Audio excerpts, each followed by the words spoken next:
Hello, welcome to Building Renaissance Leaders podcast. I'm Victor Vogel. I host the show. This is kind of a special podcast. I'm doing it out of my normal time, my normal day. It's really an educational podcast, but I'm thinking it might be beneficial to a lot of people. And the title of it is Why is Leadership Fucked Up? And I know that's a harsh term, but in this case, I think it applies. I think it applies. I look around and Uh, I see world events happening where two men are controlling the killing and slaughtering of kids and uh, innocent bystanders and people in a war zone environment. Uh, we've got, that's happening in the Mid East. And really, you think about it, that really boils down to two leaders deciding that, hey, let's give in a little bit, figure out a way to solve this a different way. Uh, has a lot to do with Putin trying to take over Ukraine. Uh, and You think about others, you think about China, and you think about and its leadership, and you got a maniac in North Korea who's trying to develop missiles as fast as he can to deliver nuclear weapons. Who knows? You have many of the people in the Mideast, the theocracy run by. But the reality is most of these are men that I'm mentioning. And that's one of the things we're going to touch on in the next couple months on the podcast is the role women can play and maybe changing the paradigm of leadership. Uh, but, all these are men. If we come home, we got an ex president about to go to trial for criminal charges, federal criminal charges. He's already been convicted of assault on a woman in New York. His business has been convicted of fraud, and the CFO was sent to jail just today again for 5 months for perjuring himself. What's going on here? This is the leadership we're looking at. I mean, in 2016, uh, Trump was saying, "Hey, I'll guide you. I'll guide you into a new world. I'll get rid of the swamp, guide you into a new world." Oh my God, what happened there? And that's just 34 counts of the 94 counts. He's still got a lot of trials to go through yet, even yeah, down the road, whatever happens. So the fact is, leadership in general is not very good right now. It's not appreciated.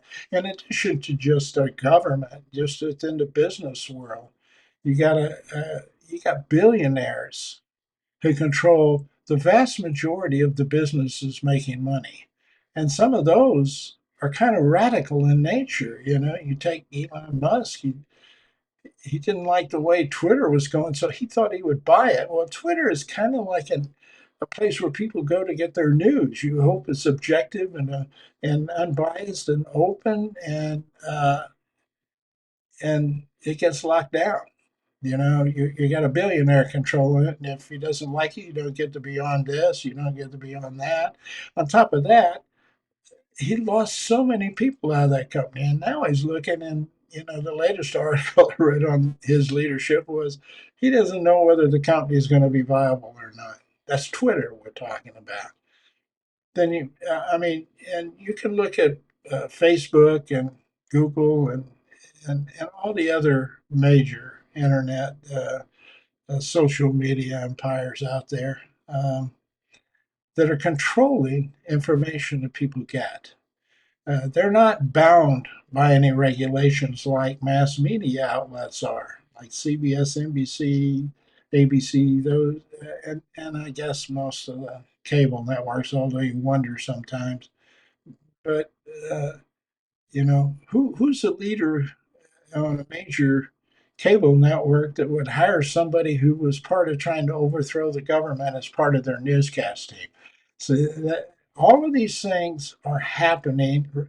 These are observable, concrete behaviors happening out there. You have corporations that uh, are now fighting unions that once before probably wouldn't have even thought about it. And now we also have the whole dilemma of uh, business leaders saying, "Hey, you need to come back on site and go to work," and that's a constant tug of war going on today. That's our leadership. That's what's happening, and it's not just me.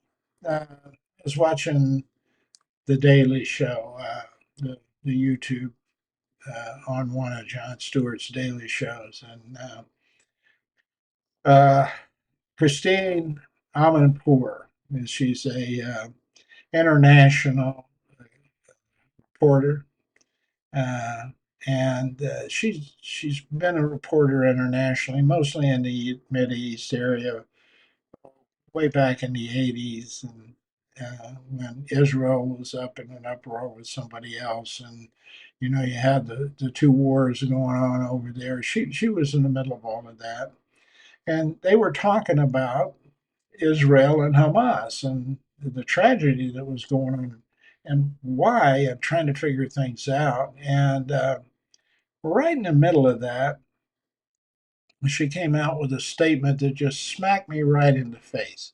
It just basically reinforced everything I've been looking at, but you'll see how that works in just a minute. But I thought I'd pull the quote off the transcript from YouTube to show you what Christine Amanpour, excuse me, uh, what she said about this. This is a lady who's very familiar with that area and very familiar with what's going on in the world today. I mean, she's a very astute reporter, one of the few I've seen out there I like. Uh, Here's her statement. She said they were talking about what was happening back in the 1980s versus, uh, I don't know, I think today, Hamas, etc. We're in correlations. Uh, and she said, history's not always a great teacher. And I thought that was a pretty cool statement. But it was the next one that got me. And she said, but the other thing is, leadership matters. And we are in a crisis of leadership around the world. I genuinely believe. You're talking about a very prominent reporter, and she's finding this astuteness and this whole process of leadership and what it looks like around the world, around the world. And I'm sitting there thinking to myself, well, uh, let me get those books off there. Well, here's what is going on. And I look and I go, Putin, Xi, Jun in North Korea, whoever that guy is that runs, I can't even pronounce his name, Iran. It's a theocracy, though. It's a dictatorship theocracy, is what it amounts to. Uh, then you have the heads of all of the Middle Eastern countries are all male. The Venezuelan guy is a male. Most of the Central American countries, where all the immigrants are fleeing from the travesty that's going on down there, are males. Uh, and what is happening is all of this is centered around a leader, not large groups of people. A leader.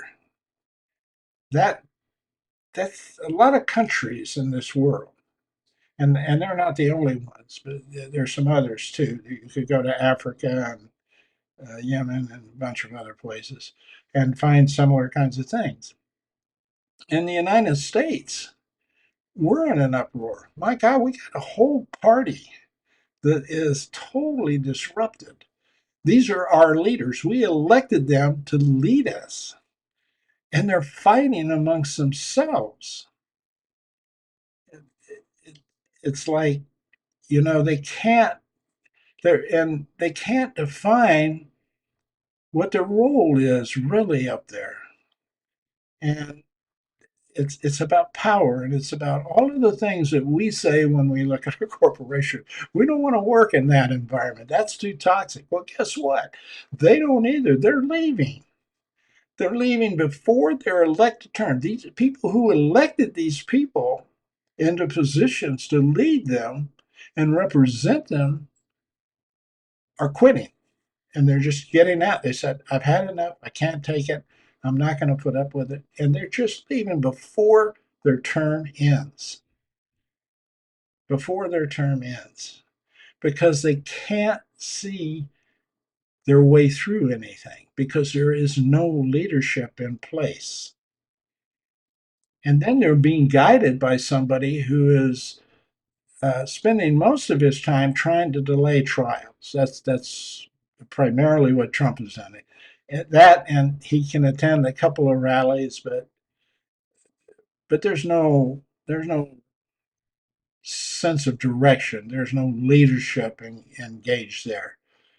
There's a cultic behavior, but it's not really leadership, because people don't have. I'm a firm believer that people are so locked into that side of him that they don't have firm control of their what they think they want to do. They're what we call unduly influenced, I guess would be a way. Uh, Not their faults. I've been in one of those cults. I was in one of those cults for a long time. It was a church cult, and I figured out how to get out of it, and I was glad I did. But I totally understand where those people are. And one thing I will tell you, just as a side note, um, you can't convince them by judging them. That they're tuned in and trained to ignore and deny that. Uh, that's why you see all of these guys going around making fun of them while they do a video conference with somebody, and they catch them. They're so tied up. They can't think through a common discussion scenario, and they get tongue tied, and they can't respond correctly. And and and so what they say is, we're done with the interview, or no, you're wrong, and that's the end of it. And that's probably one of the worst things we could be doing with those people right now, because they're mostly neighbors. And this is one of the thing about leadership uh, that isn't going on well right now, that I think when we talk about it later, you'll find out when I talk about community and the role of leadership changing. Right now, it's about power. About power. It's about money. It's about control. Uh, those are the things that leadership is focused on right now, and it's one reason why I say it's fucked up, because it really is. I mean, I can't think of any other word that's more appropriate than that word to describe it.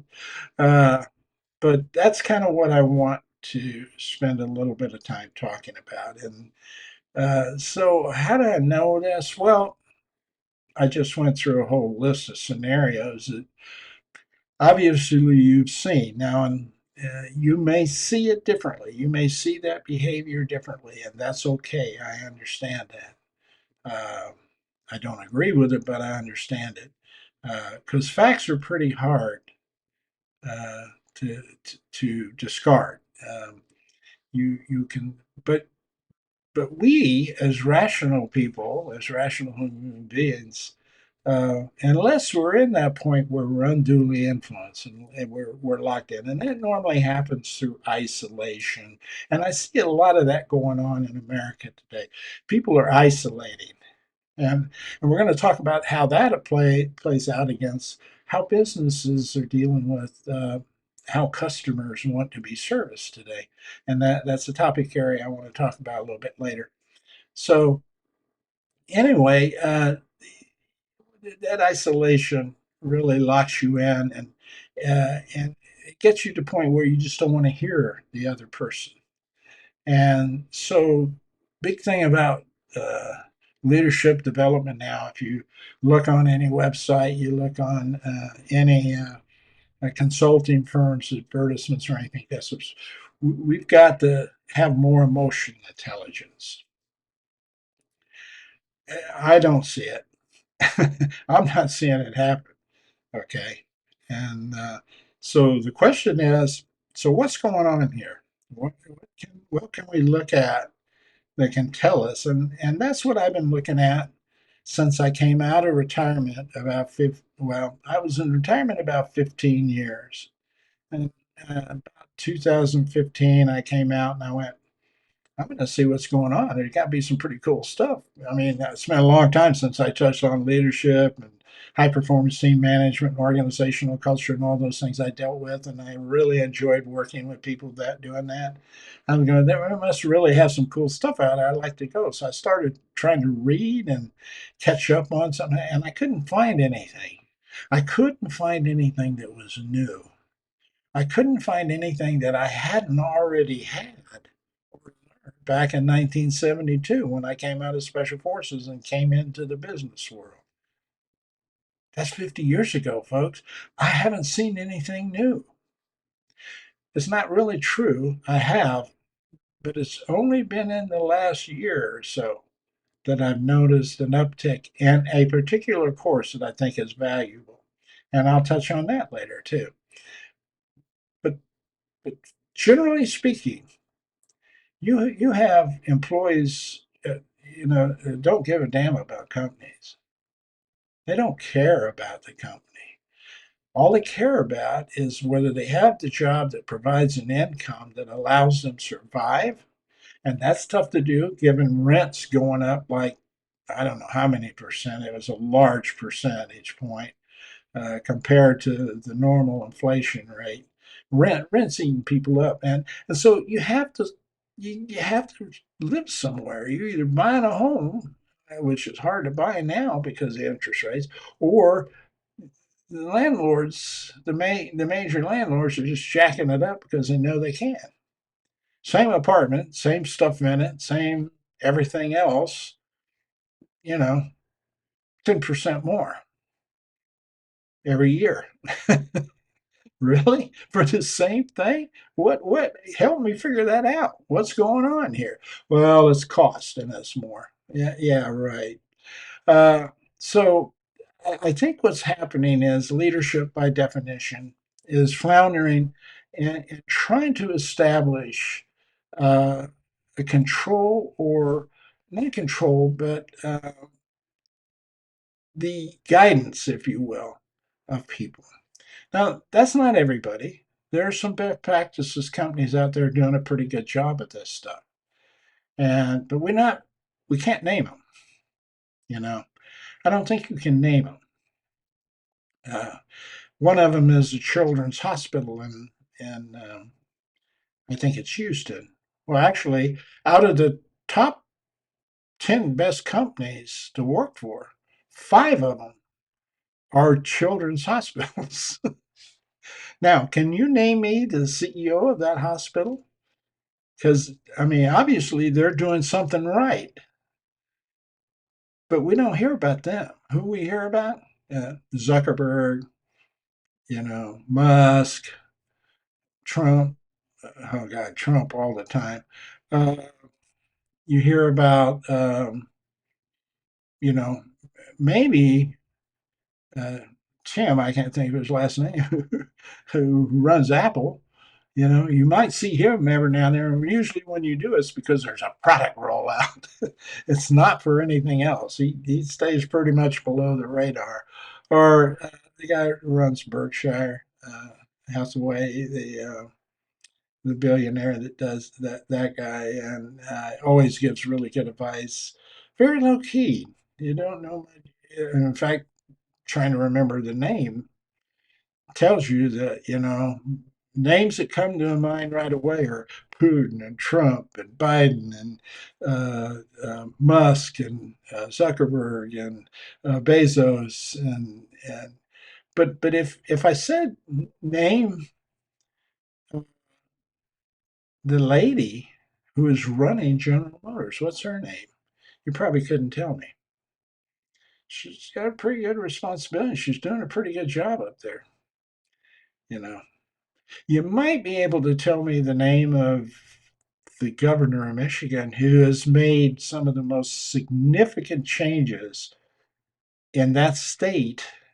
And as a leader, she has what I call the trifecta of leadership. It's her, Gretchen Whitmer, Jocelyn Benson, the Secretary of State, and Dana Nessel, I think it's Nessel, as the General Attorney. Those three women ran in a heavily red based state, totally controlled by Republicans, won their seats, won re election, and turned and flipped the Congress from totally Republican to Democrat. Three women. Three women. But you probably, unless you've seen them on maybe CNN or somewhere, you might have noticed them and you might associate their face with Michigan if you saw it again, but you probably didn't know their name. You probably didn't know how they did it. I happened to live up there during that period of time, all that was going on. And it was pretty phenomenal following their campaign, following their communication message, following how they, all of them, they constantly went down to mingle with people and ask questions and and sometimes if something went wrong, they were there to sympathize with them and empathize with them. That basically turned that state. Their leadership turned that state. So there is an example of a Renaissance leadership group. They were thinking differently. They were doing things differently. They were managing things differently. They were not managing it from a control perspective. They were not managing it to put Democrats into control for a control purpose. They're basically really believed what they were saying, that they think they could make a difference. And by the way, if you go back and check on women's rights, they have a bill they presented that passed that now protects women's rights in Michigan. They put a tremendous amount of money into the school system in Michigan. They took that infrastructure bill and put it to work and laid down a tremendous amount of pavement. And trust me, that was a big thing in Michigan. So they did things quietly. It wasn't, hey, look at me, look what I'm doing, etc. People brought them on TV because Gretchen Whitmer, she was almost kidnapped. They had a kidnap plot against her, uh, and primarily that was it. Outside of she works on Biden's campaign, but outside of that, she's just in there with Jocelyn. And I guess the latest thing is finally parents are being held accountable if they, don't keep firearms out of the hands of their kids. The mothers and fathers. I was probably 15 miles away from that school, Oxford, Michigan, I think it is. Where that happened. It's just a devastating experience for people. Um, Dana Nessel pushed it. She pushed it to say, you have foreknowledge, you had capability, you have foresight to stop what you were doing, and you didn't. Then when we come to talk to you about it, you ran. You tried to escape. So it's probably as conviction as much on that as being in a non-responsive parent, but that's leadership. So I'm just trying to lay a base here for you. A tremendous amount of leadership is out there that can do things right, are doing things right, but there is much, much more of it out there that is floundering, that isn't. And I was surprised. I was shocked when I was looking at this and I started my literature research on it. I was finding it coming up constantly.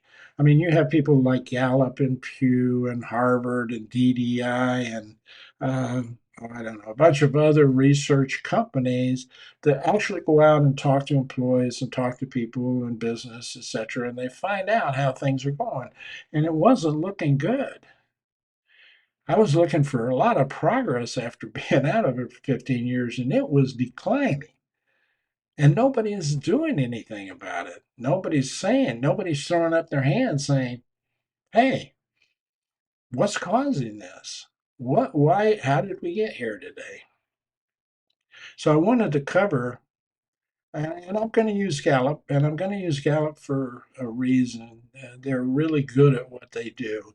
They seem to consolidate the data in reasonable terms that people can read, and it's organized and it's available to people. They don't mind sharing it, which a lot of people hoard that information, and they don't. They get it out there. So I, I'm using a lot of their data that I've picked up on and various articles, various research projects they've done on leadership, just to kind of uh, make some points here, and then help guide us through understanding uh, what I think probably went wrong, and what I think we're going to have to do to probably change it.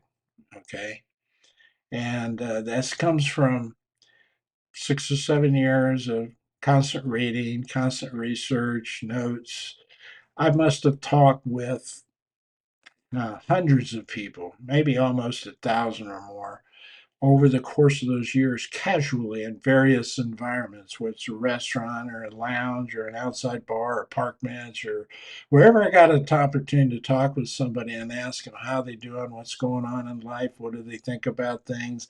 And then in those informal side of communication, you have a continuum of the sort of informal communication to the intimate communication, and that's a continuum.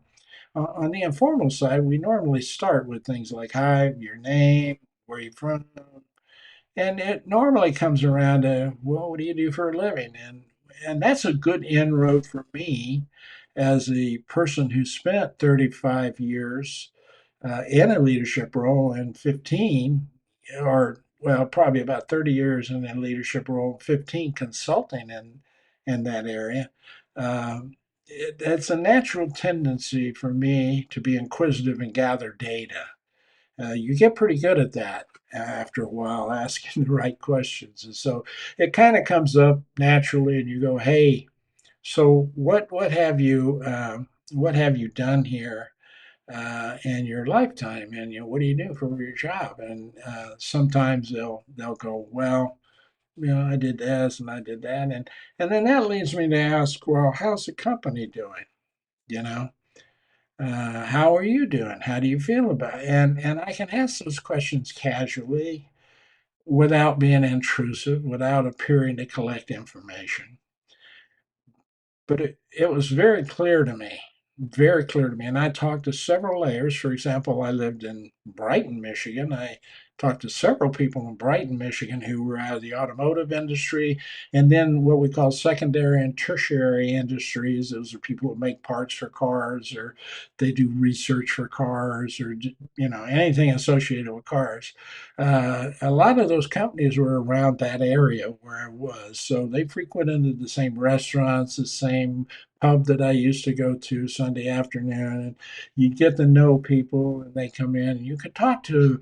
And when you do that kind of research, you pretty much are getting fairly honest information.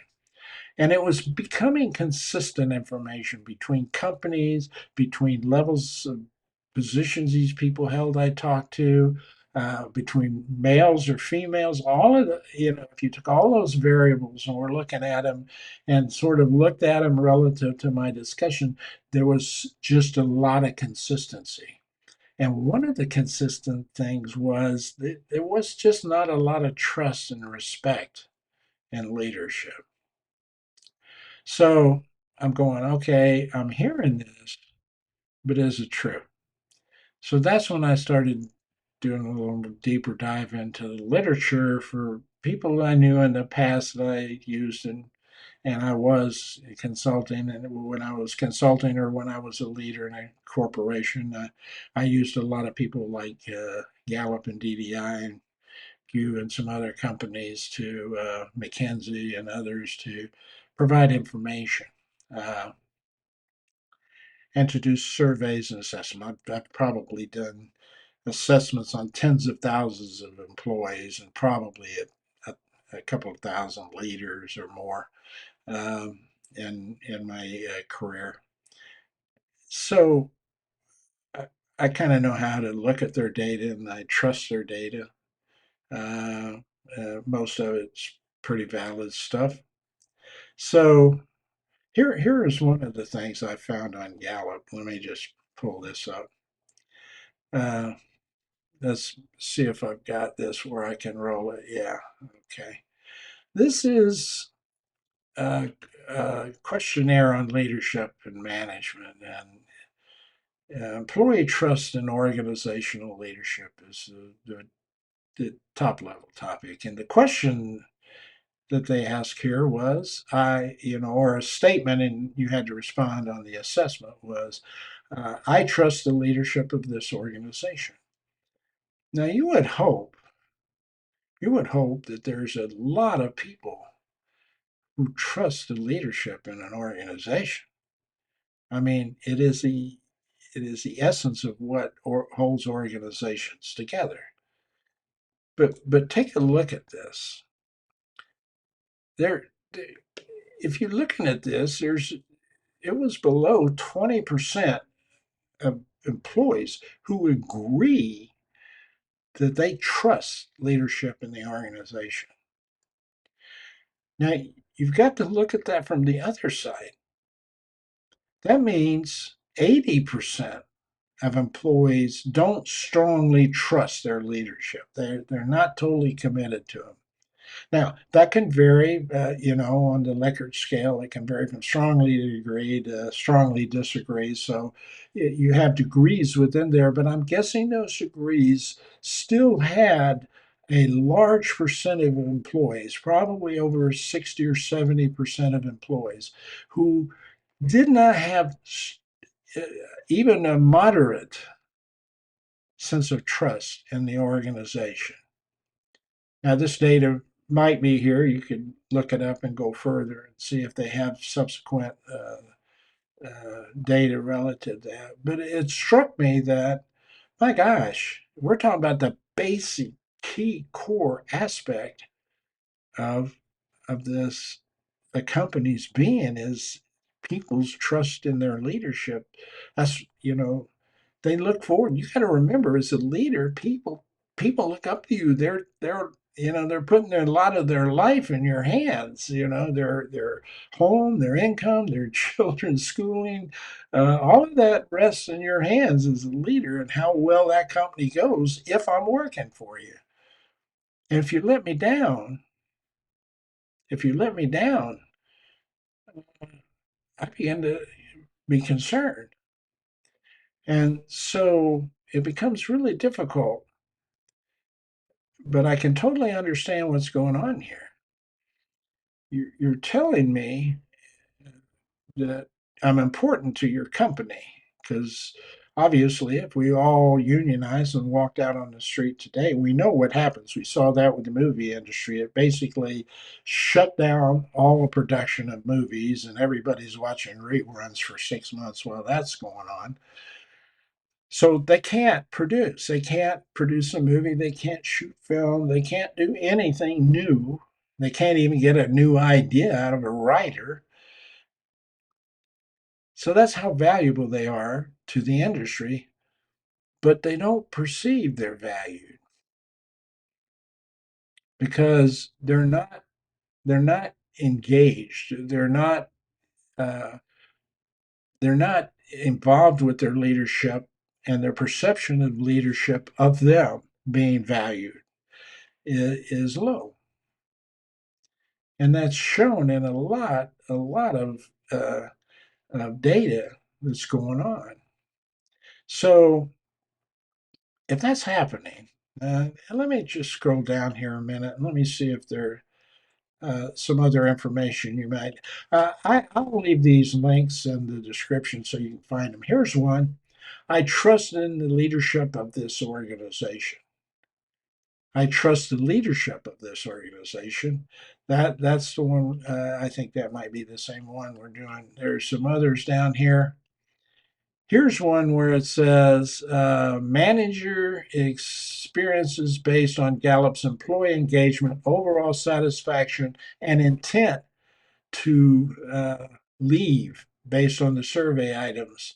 So they took all these survey items and looked at them, and they could make some conclusions about those people who were engaged and those people who were not as engaged and the likelihood that they would pick up and leave.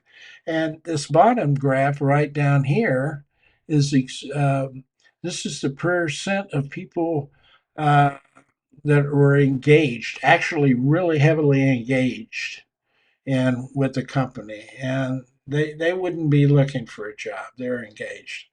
This people up here were engaged, but not as much. So they're kind of fenced. So they're waiting to see. They're not going to maybe actively go out and look, but if something happens to come around, I got it. So that's 31% of their workforce. How about this one? These people are actively engaged. Their resumes are floating out there. They're looking at all kinds of LinkedIn data. They're going everywhere trying to find someplace else other than where they are. 54%. 54% of the people in most companies are on an average are in that category. So I guess what I'm trying to tell you is there's some rationale for why people are not perceiving or not having don't have a positive perception of leadership, but we're not quite sure what it is yet. From this data we just know it's there. They don't have a positive perception of leadership, but one of those things is they don't trust leadership. So if we come down and say we really need you, you're doing a great job, and your performance rates are great. I'm going to give you 3% increase, and but you take it because you're doing okay. You're making a good salary, and you're making your house payments, you're making your bills, and you got a little extra to go on vacation, and things are going great. And they're telling you, we really appreciate you being here. They're saying all the words, and then they come in one day and they say, "We've got to lay you off." And even if you're not one of the people that get laid off, you got to be really concerned when 10% of the workforce is laid off, boom, just like that.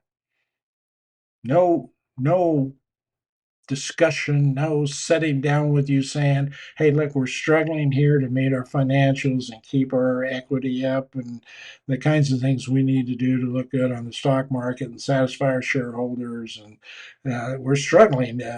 We'd like to get everybody engaged and figuring out how we might find what we need from that standpoint to make our financials look better. And get a whole bunch of people together and start trying to figure out how they can save their jobs and still hit your goals and objectives. That would be a really cool thing to do. Never happens. Never happens.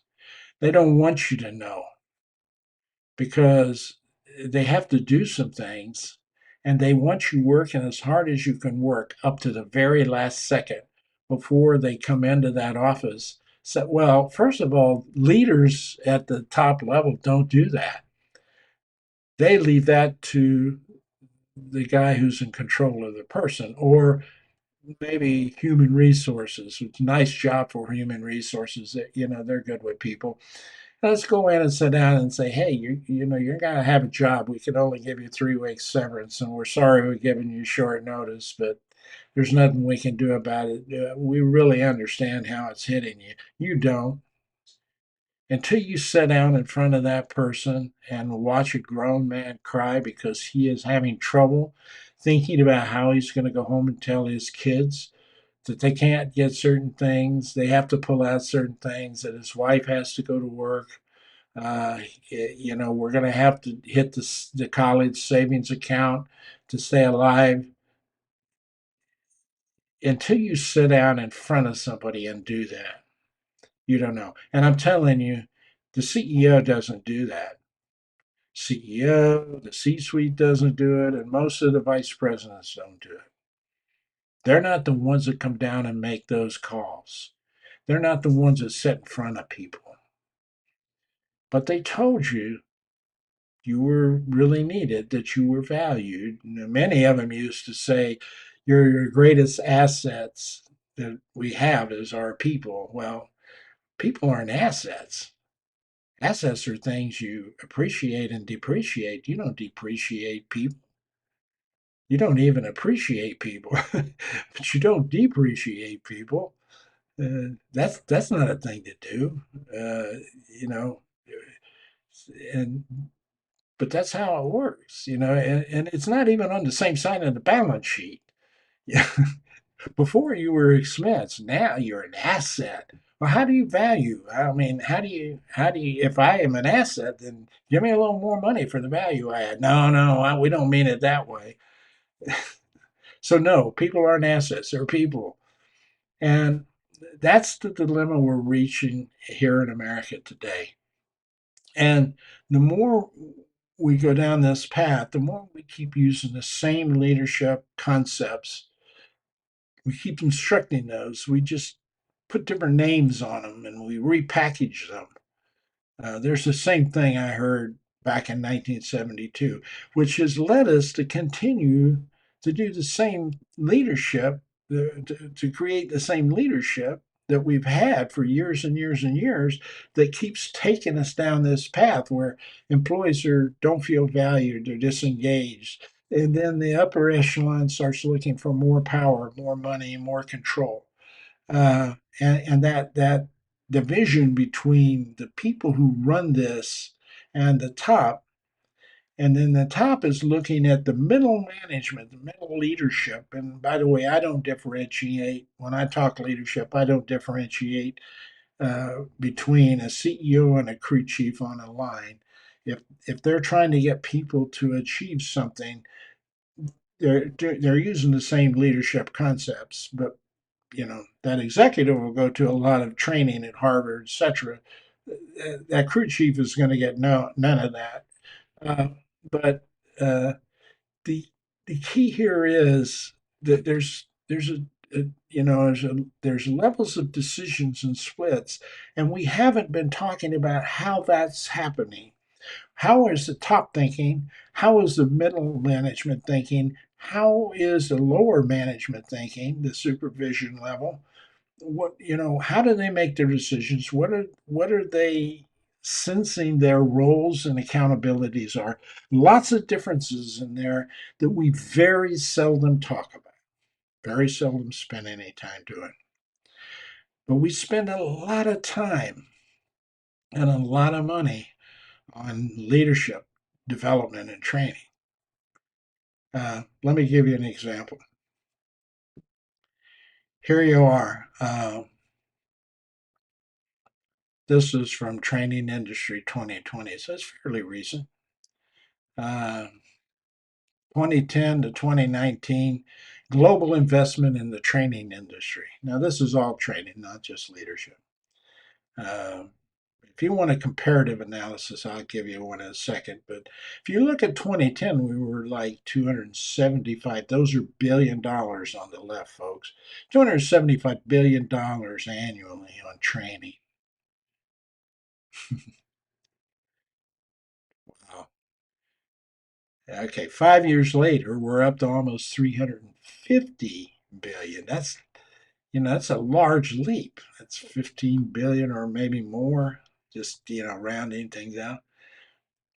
Then the next year, there's a 3 year gap. It doesn't go up as much, but it still goes up. Probably anywhere from $5 to $10 billion more than it was in 2015. 2018 to 2015. And in 2018 to 2019, it's staying pretty much the same, maybe a few $1 billion more, but it's consistently in the range of 300 plus $1 billion annually. That is that is a lot of money spent on training. Now I will tell you this: the I think in the last maybe it was 2018, 2019, something like that. Maybe it was 2020. Uh, a lot of data was indicating we're spending around $166 billion in the United States alone on leadership training. Leadership. We just discussed all this leadership, a lot of it, behavior based discussion where we've actually seen it going on. $166 billion in training our leaders. Yeah. Now, granted, these are high profile leaders we're looking at. It's not, and when we think about leadership, most of the time, if you out there talking with people, and they're not thinking about the small parts company, a small manufacturing company hired 50 people for one part on an electric car in Detroit. We don't tend to think about them when we're thinking about leadership and development of leadership. But yet, in the United States, 99% of all the businesses in the United States are small businesses like that. 1 to 50, 1 to 20 employees, maybe 1 to 100, and sprinkle in some middle-sized businesses. But they're small. They're small compared to Amazon or Google or Apple or Chase Manhattan Bank or some of these other conglomerates that are out there. So there are much fewer of them, and they actually hire out of the millions of people that are hired. They hire very few of those millions. Most of those millions are hired by the small businesses out there. But we don't talk about sending when we say $166 billion. What I don't have the data on, but I sure would like to see it, is the percentages spent on large corporations versus small businesses. If you're a small business owner and you're watching this right now on YouTube and you just haven't jumped on and made any nasty comments, good. Uh, but if you're watching this right now, it's interesting. I'd be interested. Have you had any leadership training? I was talking with somebody the other day. They had just finished a project with a company, and it was a fairly small company. And I think the question I would be asking is, how much leadership development can companies afford like that? If it's a restaurant, a Main Street restaurant, you had a good barbecue restaurant recipe, you opened up a one barbecue restaurant on Main Street in town, a small town, and it went off like crazy. And now you've got like a night shift manager and a chef and some cooks and maybe a supervisor, waitress and waiters, or maybe use your hostess to manage your waiters and waitresses. You might have two or three people like that, and your restaurant's picking up, and all of a sudden people in the next town that have been driving over would like you to be over in their town. And so you open the next restaurant. And the next thing you know, you have a chain of 5 or 6 restaurants. You have like 15 or 20 management. You have hundreds of employees. You never had leadership development in your life. And you're still trying to run those restaurants like you did that one restaurant, but you can't get your fingers in it enough. and you're beginning to feel the burnout hit you. That's what's going on. That's what's going on. A vast majority of many of these issues are employees down at the small business level, and where leadership development, probably the vast majority of that $166 billion is probably spent more on the upper echelon organizations with hundreds of employees or thousands of employees or even hundreds of thousands of employees, and the others. And I know I've worked for one of those multi-billion-dollar organizations. It was international, and I was in there consulting and part of well, pretty much running the corporate side of a transformation for the company. And yeah, I mean, I'm looking at the payroll of those consultants. It was in, on a week, and we were in there almost probably 3 years, and weekly, uh, some hefty salaries were going out to consultants. Now they weren't salaries, so they weren't on the ledger sheet as that. They were contract business, but the money was going out just the same. But I know for myself, it had to be close to tens of thousands, 10,000 or a little over a week, and I have 14 consultants on that project. Uh, so you think about this when it comes to leadership development. It's not evenly spread out across where the vast majority of people need it. That's one of the things. So consequently, when people step into roles and they get elected locally, and then they get pushed up to a state senator, then they get pushed up to a congressperson or a senator, uh, they haven't probably had a lot of leadership. I'm suspecting lawyers who run law offices don't have a lot of leadership and development training, but they are the vast majority of our Congress. Okay, we may go back and look at that. That might be a good research thing to look at. Uh, but so we have all that money going out. So I'm assuming we're getting some pretty strong results. But here's the second part of that financial study. This one Gallup was putting together, but this one happens to come from the Journal of Applied Psychology, and they were looking at transference of leadership development to the environment, back to the environment. So I sent these folks away, 10 people away for leadership development. We poll them when they come back and we say, have you changed anything about how you behave as a leader? And just a little under 3 people out of 10 would say, well, we have to say 3 people out of 10 would say, nah. Or I'm sorry, 3 people out of 10 would say, yeah, I did, I'm changing my behavior. It's better. Things are working better. The dilemma again here is when you look at data, you have to look at all sides of it.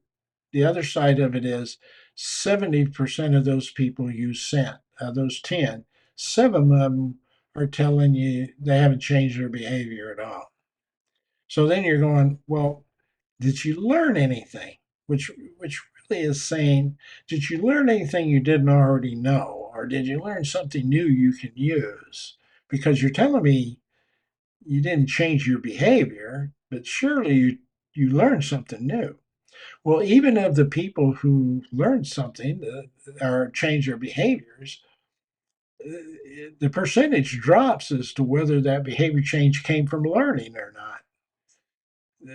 There maybe 25% of them say now, or you could go down to 2 or go up to 3. Uh, yeah, I learned something new. I learned something new out of the program. Again, over 70%, seven of those employees would tell you, no, I didn't learn anything new. I didn't learn anything, in fact, but you spent a lot of money sending them to that course. So, so surely something had to rub off on the ones that brought something back and did learn something, and even some of the others who may have, maybe they're going to try something. Certainly, the organization's going to be better off from that. The fact is, it's about the same as the learning. Only about 25% of the people said there's been some sort of benefit the organization gained out of them. 70% or more of the people who've been to training going, nah, nothing better for the organization. Well, how about you? How about your job performance? Yeah, have we got an increase? And did I see something happen better because of what you learned from the leadership? Are you doing something better? Well, obviously, if they weren't learning it too much, or the people who did learn it and the people who changed their behaviors and had some sense of impact on the outcome probably had some overall job performance, and that's what we see. But it's still declining even further. Your trend here is downward. Behaviors, learning, organizational outcome, job performance. Then we get to the real reason why we send leaders to leadership development to help them connect with the people that work for them so that they can deliver better product. They can deliver the product better. And that's the general perception of leadership development, the paradigm of leadership development, and the leadership role today. So, surely those employees are getting a lot of benefit that helps them go out and produce a product better, less costly, and they have better customer contact, all that stuff that you measure, those criterion variables you measure against what you learn. And lo and behold, that is a shocker right there. It's not going down to the people. There, there doesn't seem to be any subordinate outcomes coming, significant, even minuscule subordinate outcomes coming from leaders going through leadership development and training. So I'm painting a pretty dismal picture here, folks, and I hate to do that, but you kind of have to understand why I'm going there. Uh, I'm trying to give you some data that shows, and I have talked to more people who have come out of training and development that didn't receive, let's say they didn't receive coaching follow up. There wasn't a mentor there to guide them on what they learned to help them grow. That's one thing that's been missing through everything. You go to training, you come back, nobody comes in to work with you behind your training. I'm pretty sure that's a norm in most companies. Certainly, all the ones I saw was, and until they would call in somebody like myself to come in and actually spend time with leaders. And the company would pay for that because they were seeing, and actually, we were able to we ran some of these same kinds of surveys, went back and said, the stuff you're getting, you're sending these people this stuff, they're not coming back and doing anything with it. And we could point to them this using the same kind of data. We had similar kind of surveys and data, even, you know, almost 20 years ago now. We still had that kind of information and data to help um, the organization see that there wasn't a connection between somebody learning or going to a leadership development program and coming back. It, and then we were also able to show them how we could turn that around, and we did turn it around. And one of the things was that coaching element inside the organization, not external to the organization, not somebody you would contract with outside, consulting firm or someone off of LinkedIn. These were people who were in the organization, knew the organization, and made it happen well. So I didn't come in and serve as a coach. I was a consultant. I didn't come in and serve as a coach. What I did was help them design the system that allowed them to identify coaches they could use to help people learn and transfer what they learned down to the point where they were beginning to see impact from employees, other people around them. Consequently, the organization was seeing the impact, and they could tie a dollar value figure through various criteria like retention and improved efficiency in that department, improved sales in that department, whatever it might be. Okay. So I didn't go in and serve as a coach. I wasn't there to teach them leadership. What I was there was to help set up a system that allowed the people who knew that stuff well to work with somebody who didn't and be able to show them how to do it effectively, which was which by the way, they accepted far greater than if I would have tried to come in as a consultant and say, I've got 25 years or 30 years in executive leadership and I know about leadership. I can tell you the absolutely first thing that happens when you do that is you're full of shit. I don't, I have to sit here and listen to you, but it's a better way to put this from a communication professional point of view. I have to sit here and hear you, but I don't have to listen to you. I just let it go in one ear and out the other.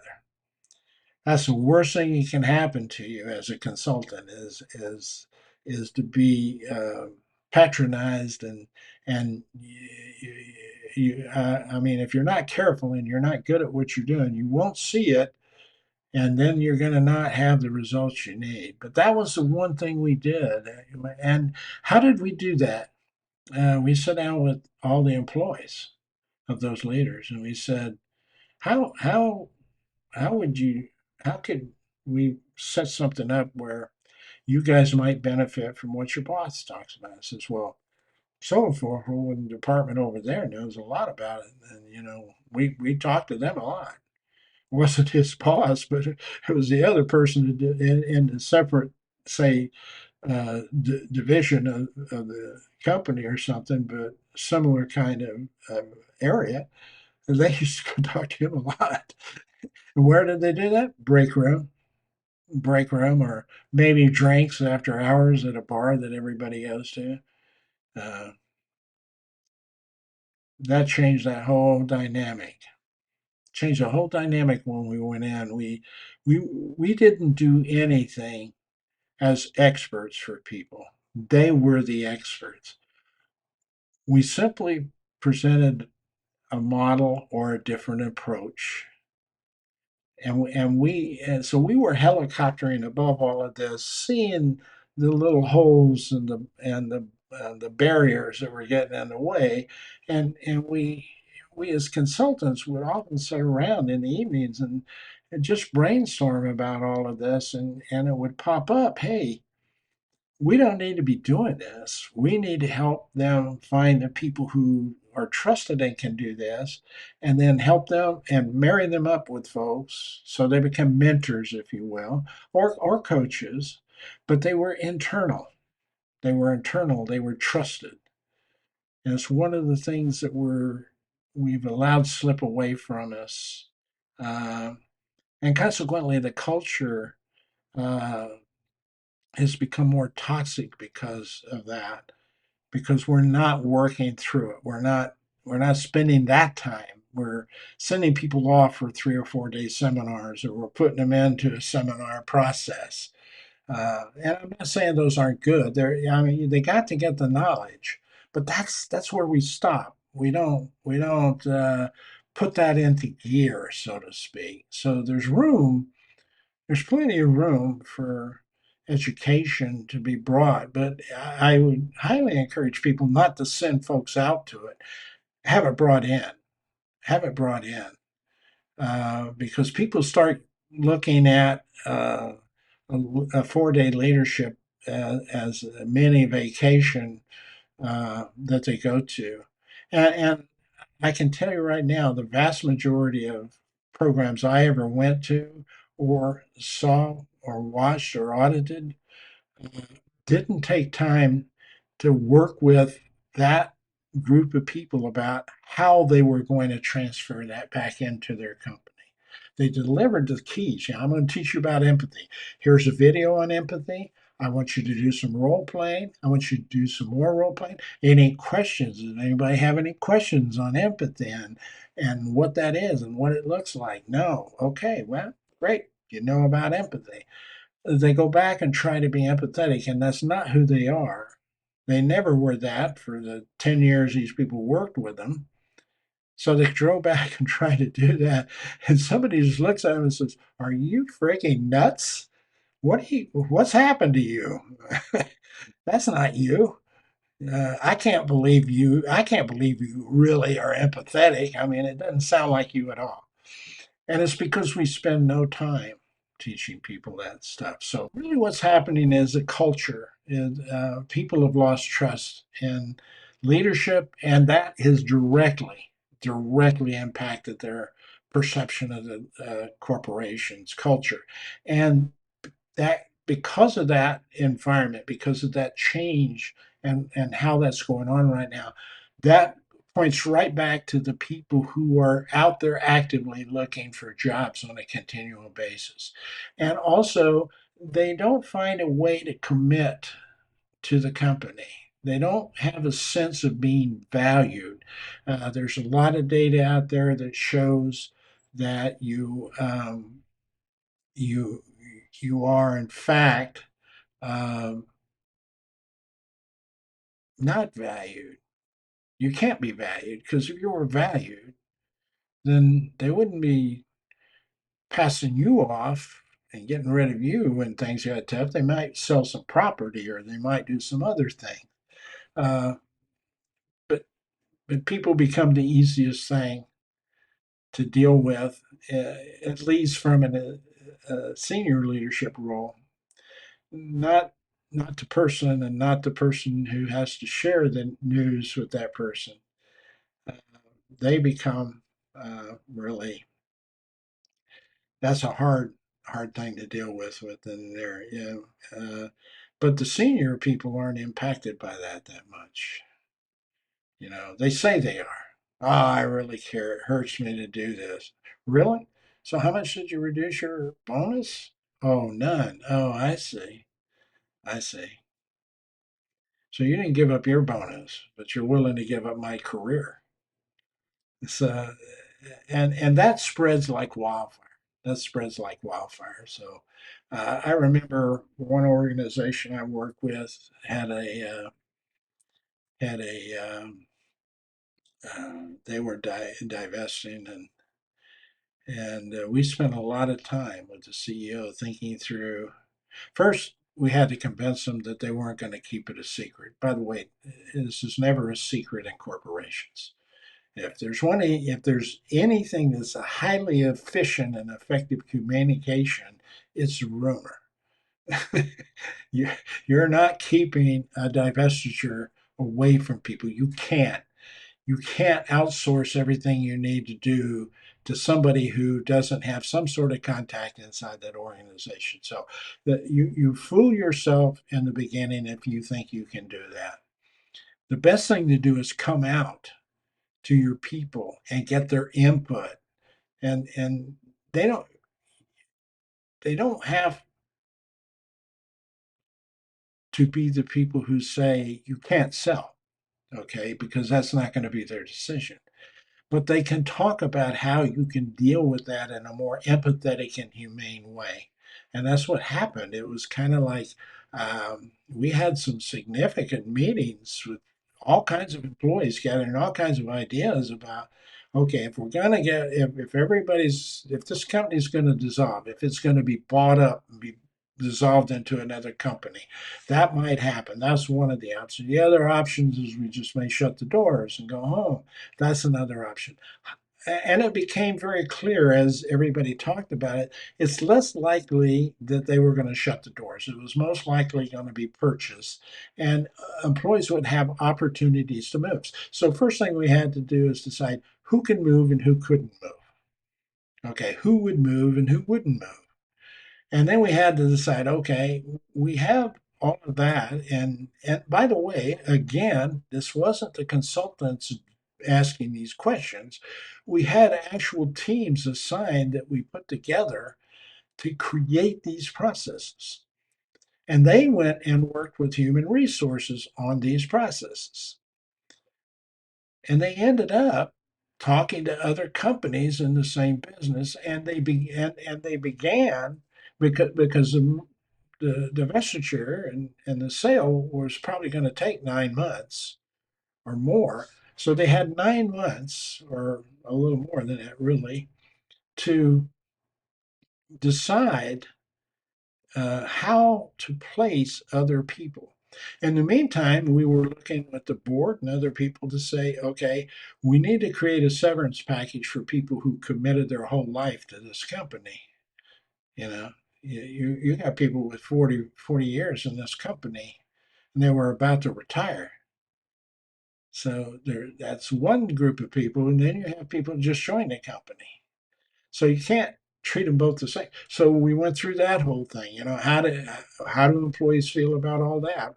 Would one feel cheated and the other not, etc. We went through all those dynamics with people. We kept the communication. We had a whole communication team set up, but we kept that all in the loop. We kept that all in the loop. The net effect is the vast majority of those people found other jobs the day they closed the door and said this is the last day. there, there wasn't a lot. We didn't have to waste a lot of time severancing, doing severance packages, etc. I mean, we had the severance packages there to handle them, but we didn't have to do a lot of after work with those people to find jobs. They already had them. They had been looking. We had been doing that for 9 months. So these people actually walked out of a company with a severance package in hand and walked across the street and went to work for another company. Or they were getting all their stuff in order and planning their move, and they had time to fly down or wherever they were going and or up and to find out where they would be being transferred and not lose anything out of the deal. And that included people who still had retirement down the road, that they saved some of those people who could go to work and then retire 2 or 3 or 4 years later.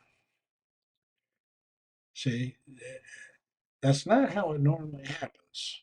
That's a rarity. That's a rarity. So the culture, if you want to know why people are frustrated with you, they they they don't trust you. They're not engaged with you. They're not committed to you. They're one foot in the door and one foot looking for another job. It's that toxic culture you create by being inconsistent, by not being congruent, by not being compassionate. And basically, that tells employees you're not competent. So, why would they? Why would they be interested in helping you or trying to work through this and with you instead of fighting you the whole way through the process? And then having good things to say about a company after they've divested. A lot of these employees still hung together and they still talked about their experiences, and they're still in contact today. I think was everybody, did everybody get it? No, get treated probably fairly as they could. No, there were some who probably didn't.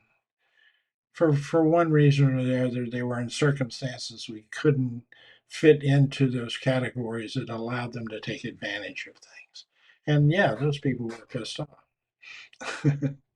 But the vast majority of those people ended up a little bit better off than normal. But that took planning. That took us working with a company who, had we not been in there with them, probably would have not taken that route. Probably would have not taken that route. So it's about who you are inside the organization, is what I'm trying to say to you. So I was reading something the other day that had to do. Let's see if I can pull this one up. Hopefully, yeah, there we go. Yay! I don't know why that other one got slipped out, but it was a matter of what I told you. It was about culture and trust and that. But here is a survey Gallup did about in what ways have customers' expectations changed since the start of the pandemic. I thought this was kind of interesting. Uh, I was wondering kind of how they were focusing on this and what it made for them. There, I put another background behind me so you don't have to look at green. Uh, and and what there's when they were talking with employees and the themes reported among employees in terms of what they were seeing customers change was one of them was more demanding of and expecting higher levels of service.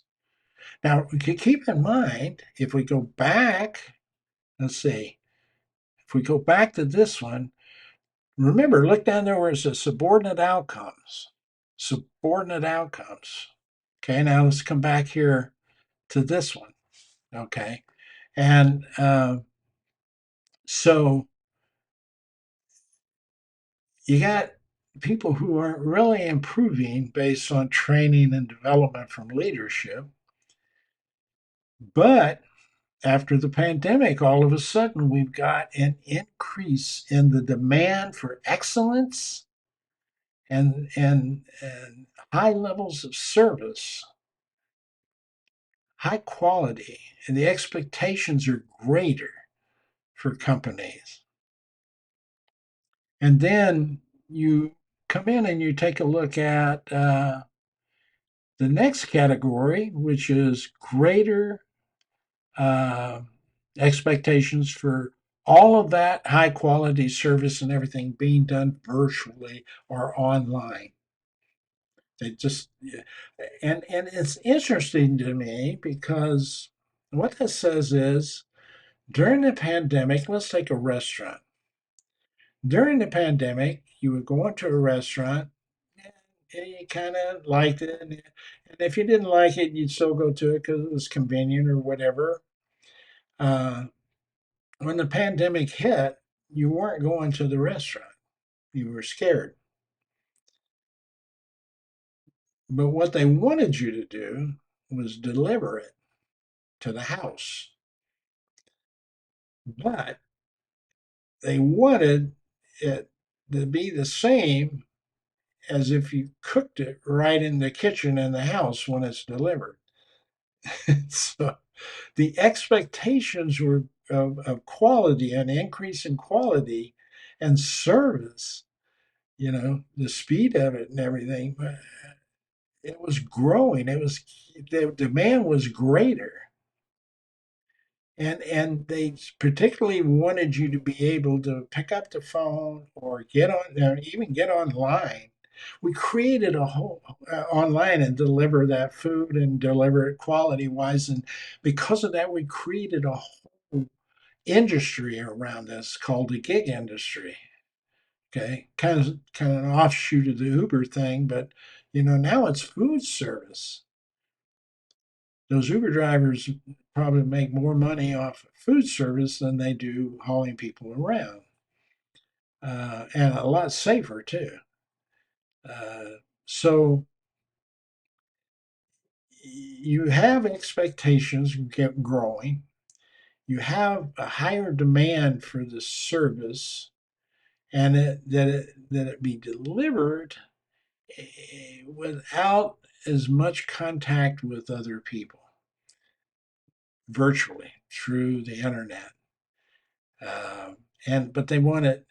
You get online and you type something in saying, I want this order. That order goes directly to somebody who then has to book a driver to come get it. So they prepare the food, the driver comes gets it, gives it to the driver, they come to your door. The speed of that and the quality of that is important. I had just 2 days ago, no, yesterday, I guess it was, bought some food from Walmart. Okay. It was raining like crazy, and it just, okay, I'll have some food, So I got online.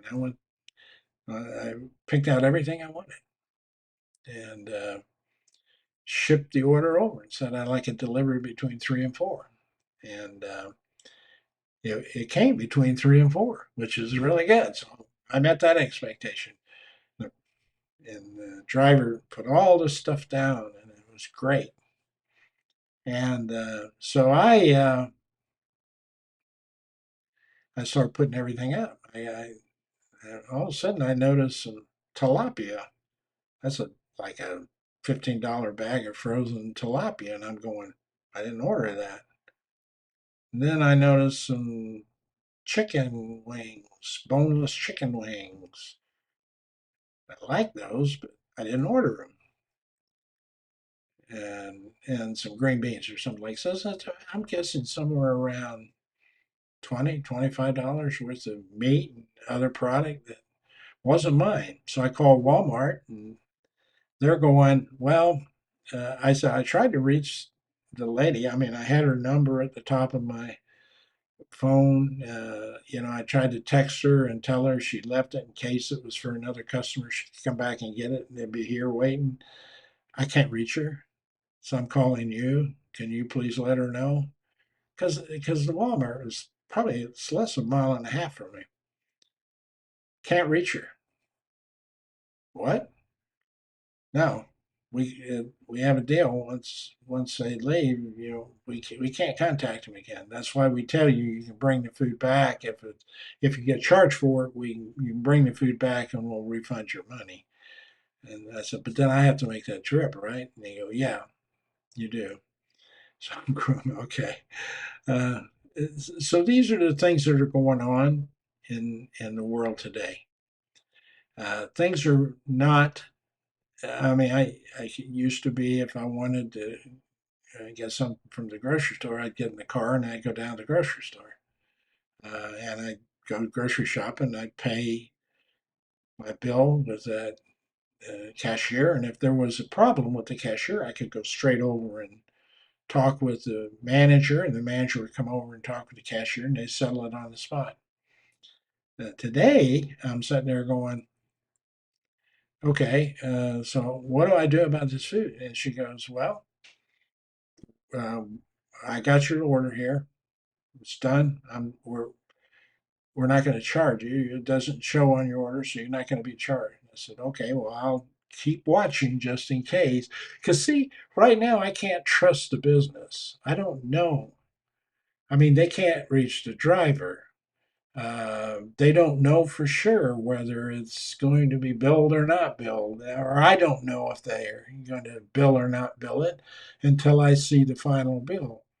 All of this uncertainty comes from this desire to do things through the internet and virtually, but I want a higher quality of service. It doesn't ring clear. It doesn't seem to be happening. I had the same thing happen to me. I bought a vacuum cleaner. It broke. Part of it, piece of it broke. I need to get a new one. I've been working 3 weeks via email because I know what's happening. I didn't buy this from a reputable firm. Well, no, I'm not going to say that. I didn't buy the vacuum cleaner from somebody who is a vacuum cleaner sales group. Used to be, I mean, I have a vacuum cleaner. I went in and I looked at some vacuum cleaners. A salesman came out, demonstrated it at the house, and we bought the vacuum cleaner for $850 35 or 40 years ago. I'm still have that vacuum cleaner and it's still working. And I could always go down to the parts store, get the part I needed for that vacuum cleaner. Today, You don't get that option because it came online, but it was 300. It was almost $400 cheaper than the first vacuum cleaner I got. Of course, it's handheld, battery powered, all that. It's really nice. It worked for a while, but this process I have to go through now to get this repaired, I had to go through someone who was a representative, a contract representative for the company who does the service processing for them. So I have to contact them. They then got back with me and said, we went back and forth about the part and all that. And I had to send them pictures and I had to send them the serial number and all that stuff. Sent that. All this is asynchronous communication via email. So I'll email and 3 days later I'll get a response. Then it's not quite correct and I have to correct it with another email. I have to wait 2 or 3 days on, and then it finally gets kind of corrected, but the process isn't complete until I have to do some other things.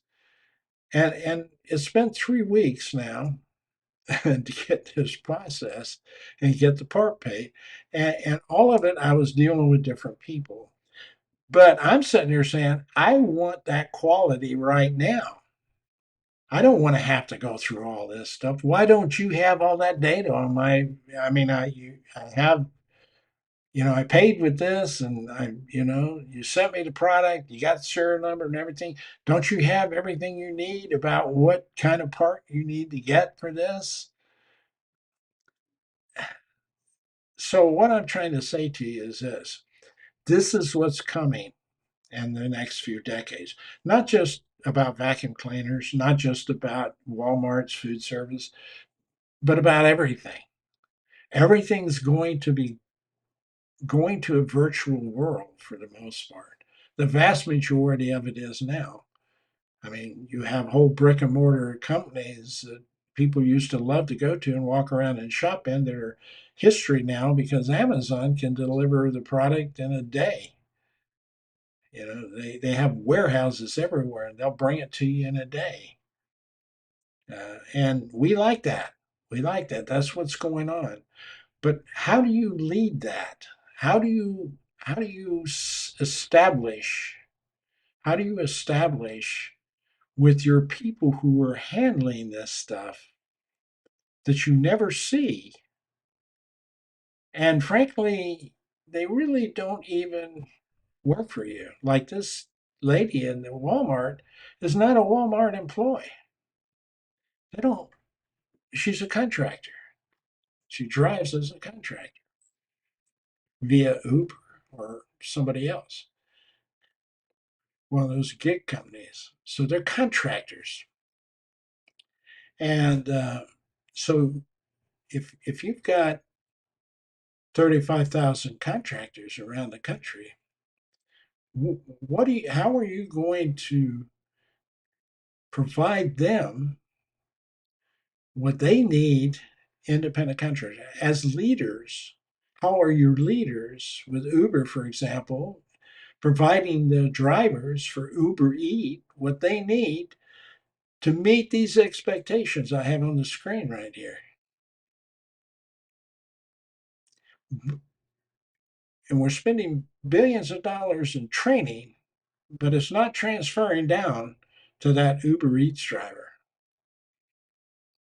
or any other thing that you have to manage. It's really not even transferring down if you're in the Amazon warehouse and you're a leader there. You're probably not even transferring it down there effectively if you went out and got training, let alone the circumstances I just described, where you're not even dealing with your employees, you're dealing with contractors. So leadership is changed in such a dynamic way, but we're still using the same model we used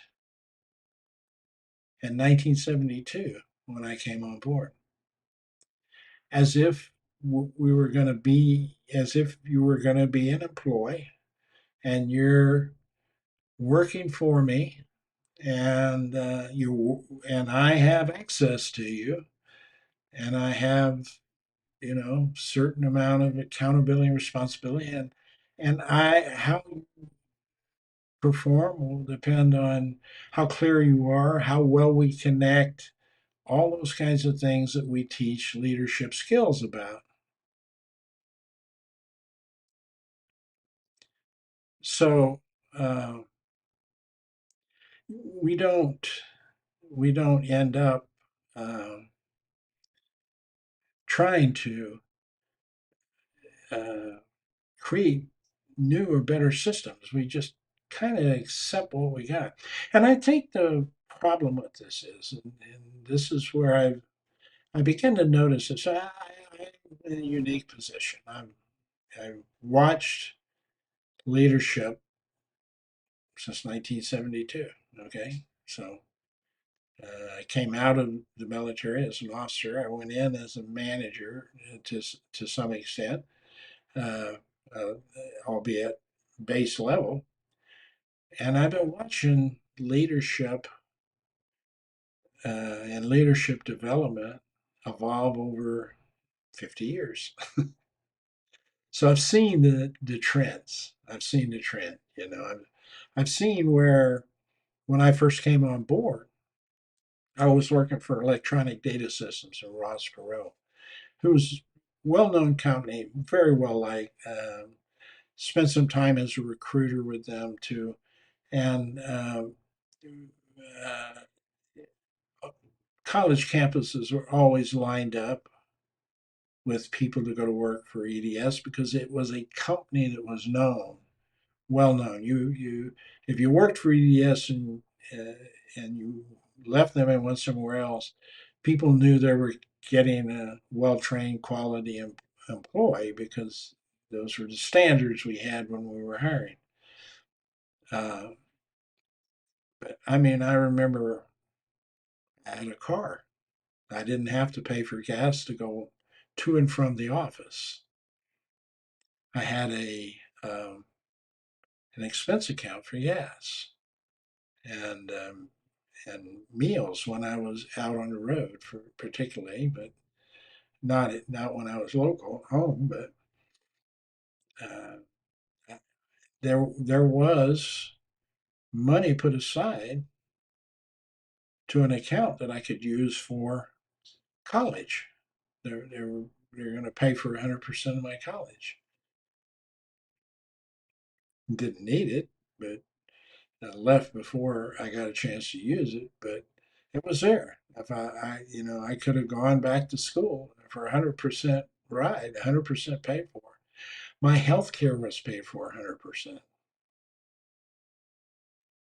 And it was a great company to work for. We were doing good things. We were making improvement for clients and customers, and everything was going great. And and I liked it.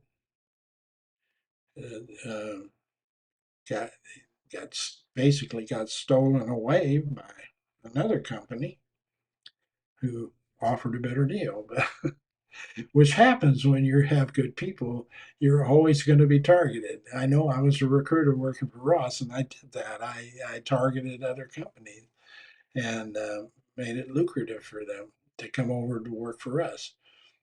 But as you go through this, you realize I mean, I've had a good reputation assigned to me for having worked for EDS for years and years after I left them.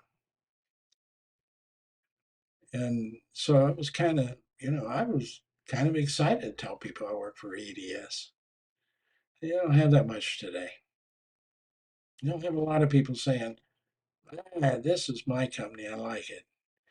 Because there's been a change in how we value employees from the leadership role. The leadership role has changed to one of being more task related, focused on getting things done, getting productivity. And people go, oh, no, no, we're teaching people to be empathetic and everything. And I said, well, that's fine. But suppose you had a leader who was delivering a hell of a lot of product and increasing every month for the last 3 years and continuing to increase. But when you did your satisfaction surveys, that leader wasn't very well liked. And frankly, he's had a lot of turnover in the department. Are you going to fire the leader who's delivering all those sales and products for you because he's having a turnover problem? See, companies don't think in those terms, to be honest with you. They're going to take the money that sales is delivering, and if they have to trade out a few people, that's how they do it. But they're not equating to how much the overall cost of that is and the impact it's having. And they don't realize it until all of a sudden they hit a bump. And this is one of the things from a human resource perspective. The human resource companies don't do well. They don't foresee. They don't look out into the future a little bit and say, what would just out of curiosity, what would happen if all of this blew up, and we had to do this? How would we do it? A lot of that planning doesn't tend to happen. So leadership, by definition, is always been tremendously focused on. I'm going to give you the skills that you need to connect with people so that they will feel comfortable in doing what you want them to do, and to the level that you're telling them they need to do it. And your job is to get that connection and that trust and to make them feel valued, hang around long enough to deliver that product to us. But they don't tend to think about employees as humans and in a community, and the impact on the community as people leave or for whatever reason. We don't think of ourselves outside of our departments too much, particularly when it comes to budget time. You're siloed into you don't want to give up any of your money from that standpoint. So those become a major issue. Those become a major issue. And as you begin to look at leadership that's going forward, given what I'm trying to say here about where do we go from here? What kinds of things do we do? How do we change anything about leadership? Do we change any of the things we're teaching? Because I keep seeing the same things over and over, but I'm seeing that there has to be something different about how a leader thinks and behaves to cope with the idea that I'm expecting everything to be done without any contact with you, totally virtual, and I'm expecting a higher quality than if I were standing next to you where I could ask you questions. That that chart right there is really a flare going off. It's telling you things are not going to be the same. And you cannot expect leaders to lead people the same and achieve those kinds of criteria because it requires a different approach to it. It requires more thought process. It requires more creativity, more clairvoyance, more understanding, and then to get people to adapt to that environment. Think about that. How does an Uber Eats driver feel about who they interact with Uber? Ask them sometime. I have. And I'm telling you, they're not getting personal contact. They're not getting virtually any contact. Everything is done again via email asynchronously, which means I'll send you an email 3 days later. You may respond if you happen to catch it in your email box. Then I got to come back to you and you come back to me and we go through that whole thing. And all this time, there are a lot of things missing out of that communication connection. I don't have any nonverbal connection with you at all. I have no idea how to sync who you are with how you feel and what's going on and what's happening and what you can do. I can't judge that because I can't see you. I can't watch you respond. And asynchronous communication is not going to give you what you need. 80% of what people tell you, the meaning you attach to that comes from your nonverbal communication, not the words you say. Not, so if that's true, we have a real problem coming up here in the near future we need to be looking at. So let me look and see. There's another area here. Uh, I'm trying to cut this down a little bit in time. Here is something that kind of where I can kind of relate the Renaissance thing for us here. Let me here get my picture back here. Uh, so obviously something to do with every time I switch into a share screen mode. I have to figure that out. Sorry about that, but hey, that's part of what's happening right now. So, how many of you experience these kind of meetings? It's exciting. Everybody's clapping. We're happy. I don't. Most people are not experience those kind of meetings, but hopefully you do. Hopefully you do. But this is uh, when we look at these employees want and need to be recognized at work for what they do and who they are. Gallup and this organization, WorkHuman, have uncovered many ways in which recognition boosts employees' engagement, well-being, inclusion, and belongings at work. Okay, so we've got a, a training model here. We've got to boost employees' engagements, well-being, inclusion, and belonging at work. So, so you're a leader and you're put into this training program, hopefully the one that's clapping your hands, uh, and you're trying to discern, or basically, let me just read this sentence here because it's important. But to have these effects, the organization should ensure that their employees can be confident that recognition really means something. Recognition that is authentic is what really counts. All right, now here's the difference between uh, today's leadership development program and what I'm proposing in the Renaissance Leadership Odyssey. So you got to be authentic, and so how do you come across authentically to your people? First of all, let's suppose you haven't even met the employee. That's maybe you have 7 people on a remote team. You've never met them. How do you come across authentic? What's authentic mean to you? How do you know about authenticity in a person?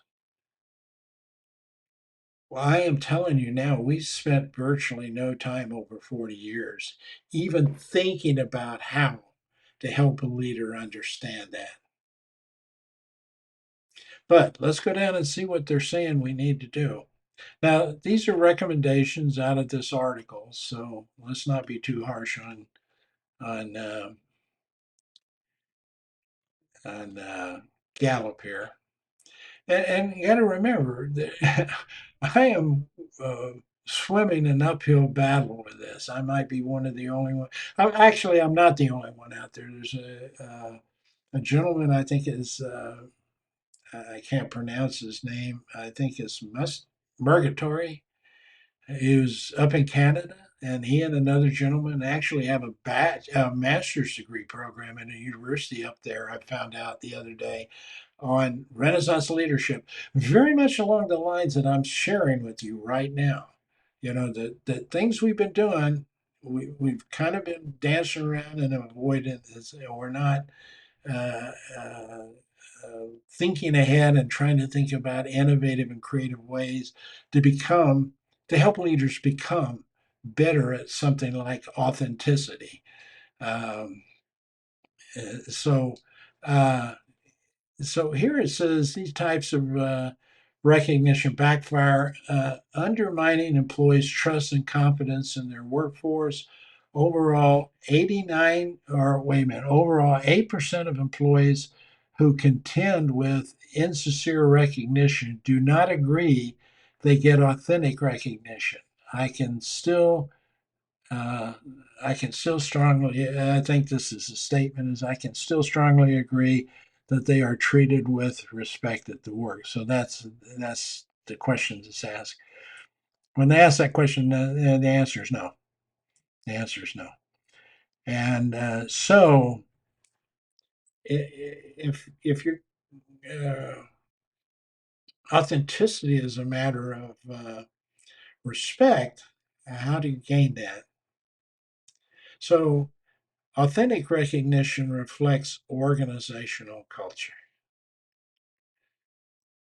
I always have fun with this so much because I spent so many years working and changing organizational culture. I always have so much fun when I go in and sit down with people. I go, okay, we're around a big round table. It's cool. Nice seeing you all. So lay out your culture for me. It gets awful quiet real quick. Most people, particularly at that employee performance level we talked about, remember the one that's not being affected so much by leadership training. These are the kinds of questions that people feel very uncomfortable when I ask them first. And then I have to say, don't worry, I don't expect you to know. Most people don't. They have no idea what the culture is of a company. It's because we don't spend much time talking about it. We don't spend much time working with it. It's not part of the dynamic of the business. It's just assumed that you're going to get it. So, and it says it signals the employees that words are trustworthy and have meaning, laying the foundation for organizational culture. What if you don't have any words? What if you're remote? What kind of words are you talking about? Are you talking about the words we have on the screen or the type of words we use in the computer? Um, how do I know? You know, and let's complicate this a little more. Suppose I'm going to type you up a memo, and my idea is to try to get you focused on the culture. And instead of writing a memo, I have AI do that for me. And it comes down to you, and you're going, you never asked, you never even mentioned this stuff before. Now all of a sudden, it's here in dynamic form in front of me on an email. Uh, you can't trick employees in to believe in your authentic. It doesn't work. If it's not you, they're going to see it so fast you can believe it. So, again, here is the difference I'm trying to explain to people.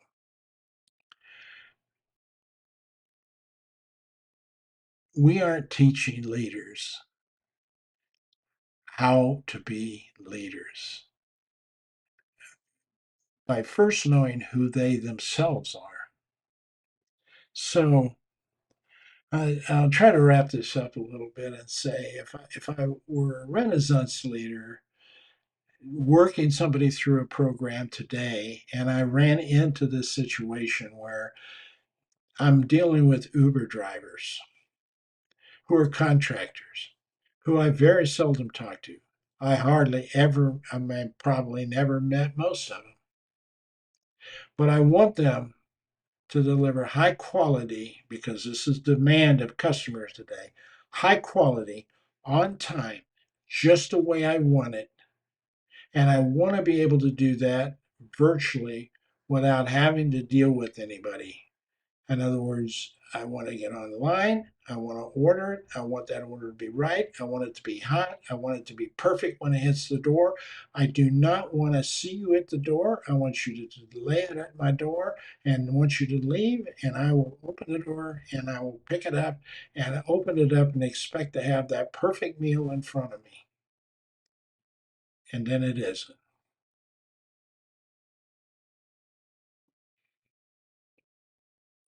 So this is the dynamic.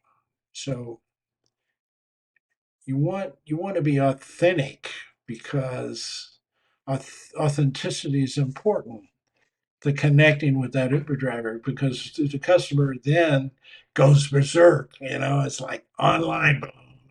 I'm typing up thousands of the nastiest things I can say to you, and I ship it off to you, and I say I expect my money back, and fire that Uber driver.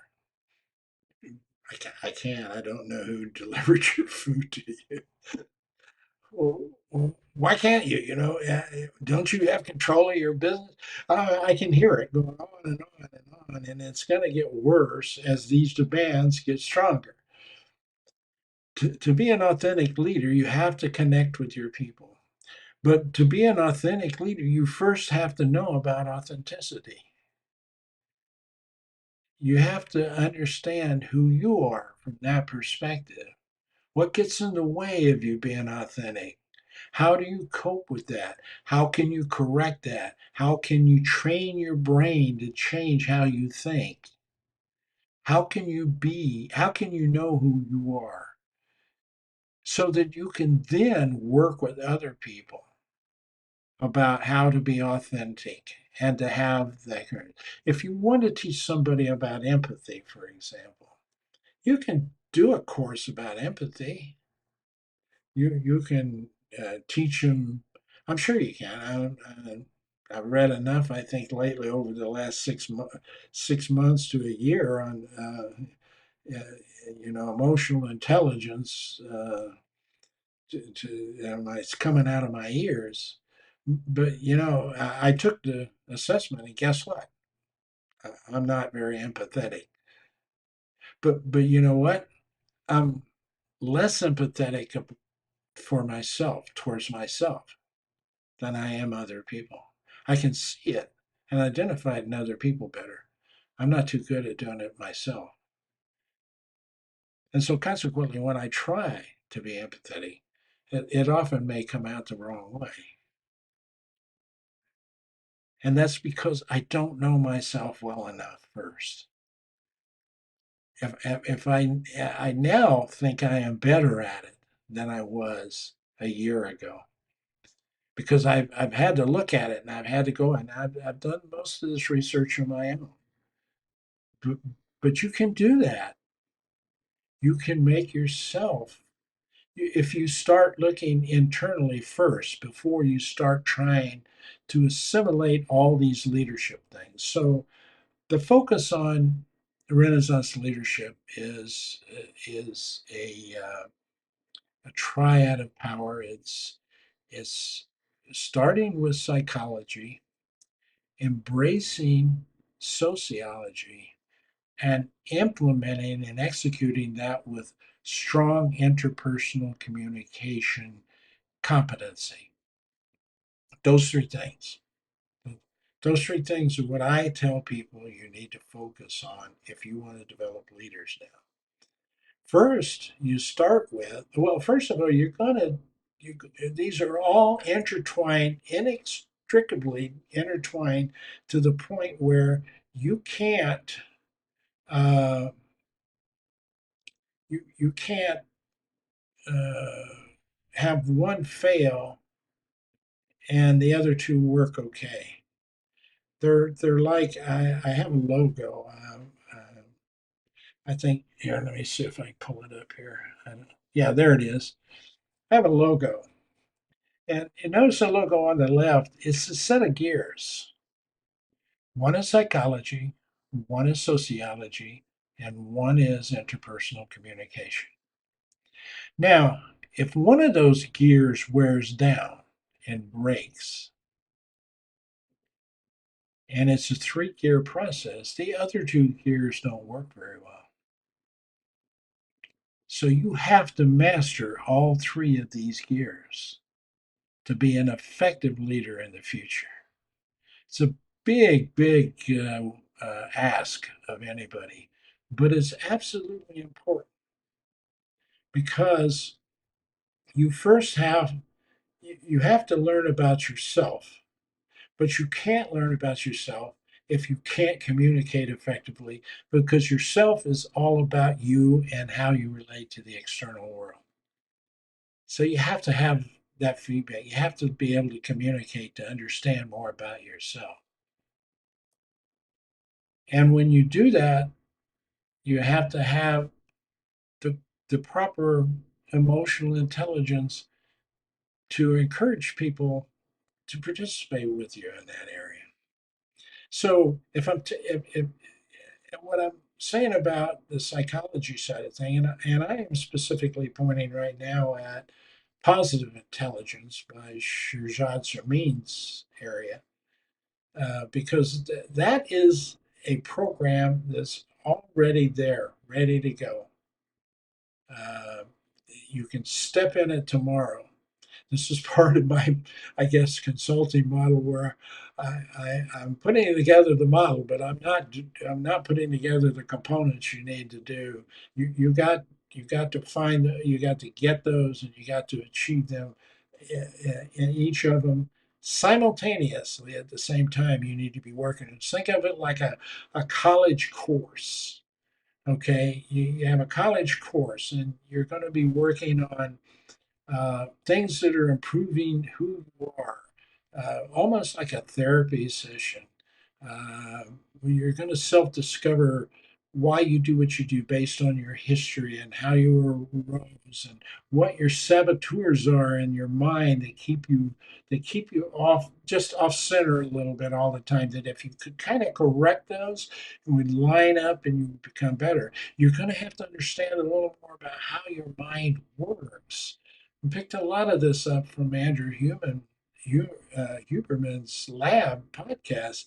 Um, uh, Andrew has a really unique way of taking and talking about the mind and the body and the biology of it and the connection of it and how it works to help you become.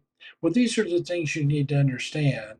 When we talk about empathy, I don't want you to learn what words to say, what empathy sounds like, and what it looks like. I want you to learn empathy, what it is, the essence of it, to feel it, to understand it.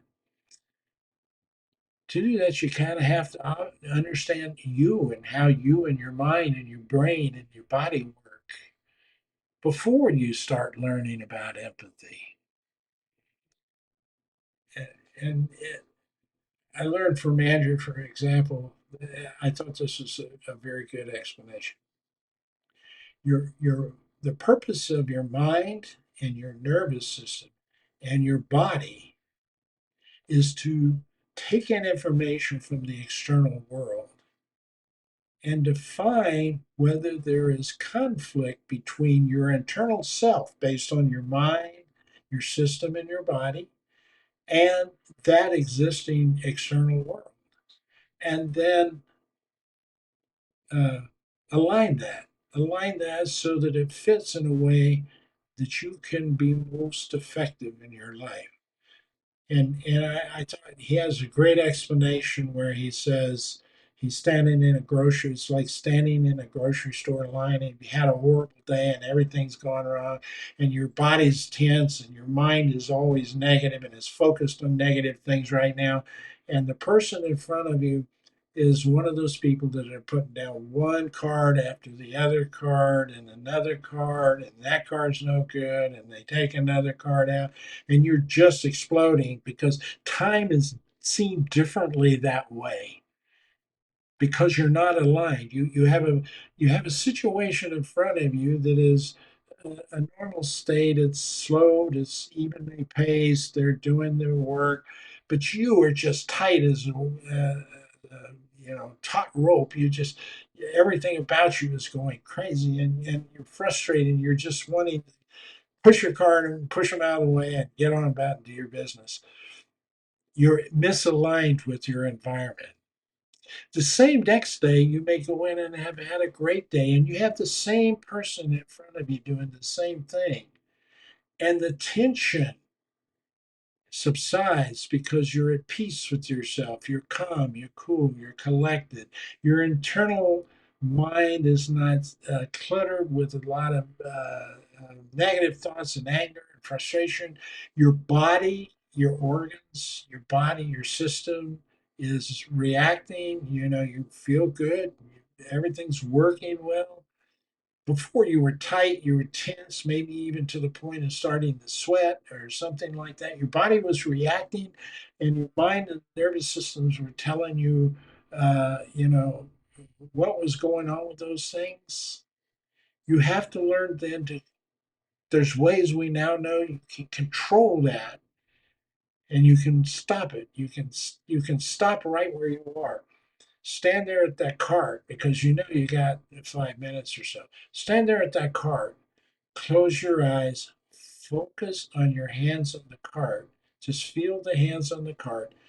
Don't do anything else. Focus on your breathing. Breathe in, breathe out. Keep your hand on the cart. Do that for the 5 minutes you're waiting on this person. And when you walk up to the cashier, you're not going to rip their head off for taking the time to help that lady walk through having to buy food stamps, having to do something else, having not enough money to buy it, and having to switch cards and all those kinds of things that you should be empathetic about. But you can't be anything empathetic if you're in that mood. Okay. And oftentimes that's what's happening. People need empathy a lot of times when you're pressed, when you're stressed at work, when things are not going right. They're needing empathy, but you don't know how to deliver empathy that way. Maybe you're not an empathetic person. You need to understand what that really means internally and who you are as a person first.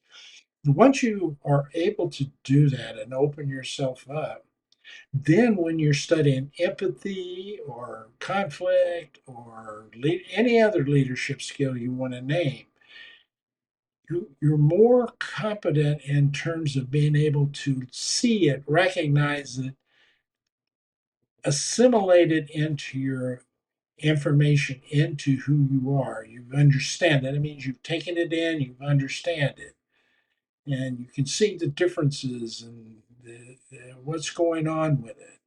I tell people assimilating is like when you have you have a glass of water, it has properties. Put Alka Seltzer in that glass of water, it turns clear eventually, but it is a different product. It's much better, much stronger for you, particularly if you have an upset stomach. So, this is what you do with your body when you first learn how to understand yourself, to become better at managing yourself. You then are more open to assimilating new information or different information that perhaps before you were not familiar with. See that information, internalize that information. And I mean, internalize it, really understand it, really feel it, really know how it works and your mind and what goes on when that happens. Then personalize that. In other words, be able to put it in your terms. So when you explain it, when you now go to the emotional intelligence side of the formula, you're going with a knowledge base much stronger knowledge base of who you are. So now you're taking empathy and you actually understand that you're not necessarily a real empathetic person. So you're having to put that to these people who've known you all these years. You're trying to work with them and put it in terms that they will see as congruent with who you are. when you're empathetic. So you may be empathetic in one way, another manager may be more show empathy in a different way. And both of them have effective experiences showing empathy, just doing it differently because then it comes across as or authentic and it comes across as sincere. That's what they're really saying. It's sincere. What you're saying and your body language and your behavior, the interpersonal communication, we call that the nonverbal behaviors. Some people they can show empathy by hugging. They can just hug you and just take all the negative energy out of you immediately. And that's a close proximity. That's a very intimate proximity communication tool that some people have. Other people, they don't like to be touched. They can't get that hugging in. So you have to be authentic in your showing of empathy, but you still have to show it. You still have to understand it. So you have to correct in your mind those things that you need to do to be able to show it as if you, that leader, know what's going on. Okay. And this is the one thing we have missed all these years. And I think it's really screwed up leadership. We have spent virtually no time helping the leader understand who they are and what they're about. Sometimes if you spend the time developing that in a leader, you'll get down the road and they may look at you and say, you know, I'm the best salesman you ever had. I know you want me to be the leader. That's not who I am. That's not after all this development. That's not who I am. That's not what I'm about. I, I, I'll go back and be extremely happy making you successful as a salesperson. And maybe something else will come along, like research or you know, or innovation or something about sales, or maybe I'm a good trainer, but maybe not a good leader. See, that's what this personal time about helping a leader can do. Now, why isn't that happening now? Because we outsourced all of that stuff. We took it out of the organization, we outsourced it, people monetized it. And when they monetized it, it was the program that they had that they want you to do, that they want to sell you, that becomes the important aspect about it, not how it interrelates and connects with the organization, the people in the organization, the community within the organization, etc. So we lose a lot of personal touch, a lot of important authenticity, if you will, by outsourcing leadership development, and consequently outsourcing leadership selection, sourcing, selecting, and placement also. All that needs to come in house again. And it needs to be done with these concepts in mind, taking the time to know the leader and the leader to know themselves first. While you're doing that, they have to learn how to communicate more effectively, you know. And I know people think they know how to communicate. They've been talking and they've been hearing since they were 2 years old. They're experts at it, right? And the answer is wrong. Uh, I doubt if most of you have had courses that pose to the question that if you think about this statement, the meaning of the message that you send is always in the mind of the receiver. It's a communication axiom. Now, what happens when you communicate with two people? How do you control that? Okay. Part of that's knowing who you are. The other part is understanding the communication principles behind that enough to do it effectively. All the methods for delivery, all the barriers that get in the way, how to compensate and overcome those barriers. That's why leaders used to tell me all the time, how's it going? Man, it's horrible. I sent these guys an email. I held a meeting with them. I told them exactly what I wanted to do, and it's just not getting done. it always comes back to the way it was told and the principles associated with trying to understand that getting them to understand what you want them to believe is important because it's how they view it and what they attach that meaning that you're sending will come from you and how you communicate it. And most of it will come from nonverbal. Most of the meaning will come from nonverbal. And if you send it through an email or on the phone or text message or whatever, don't expect don't expect people to line up with it all that easy. All right. Uh, so therein lies the difference. Bring bring leadership back in house. Do your leadership training in house if you're a company.